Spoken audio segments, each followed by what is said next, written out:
Published, 17:30 Eastern Standard Time, 6 March 2018. Updated, 17:30 Eastern Standard Time, 6 March 2018. Russia have been told they remain suspended from international athletics and could soon be permanently excluded because they refused to accept evidence of state-sponsored doping.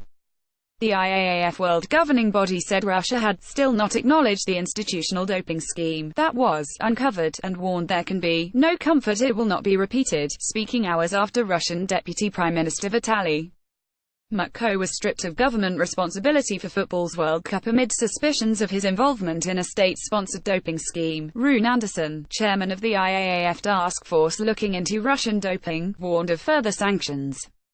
Russia could be handed a permanent athletics ban from the International Association of Athletics Federations due to failing to acknowledge state-sponsored doping evidence. Russian Deputy Prime Minister Vitaly Mutko is said to have issued orders to cover up doping. They include withdrawing permission for Russian athletes to compete as neutrals and taking steps to recommend that Russia's Athletics Federation, RUSAF, be expelled from IAAF membership.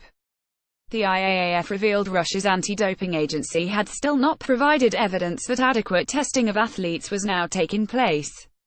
Andersson called for an urgent meeting with RUSAF and the Russian government to address these issues. There is little prospect of Russia admitting guilt. IAAF President Lord Ko said the prospect of permanent exclusion was not sitting here as a threat. He said, "It is there because we want this situation resolved. The criteria are not unilateral, they were agreed with the Russian Federation. We want those athletes back in the fold, and the world needs to know those athletes are in a system of confidence and trust." Despite the ban, 168 Russian athletes competed as neutrals at the Winter Games last month. Despite Russia's ban last month from the Winter Games in Pyeongchang, 168 Russians competed as neutrals and 2 failed drugs tests. After the Games, Russia's Olympic membership was restored by the IOC. Former Moscow laboratory director Grigory Rodchenkov claimed last month that Mutko had issued orders to cover up doping in football.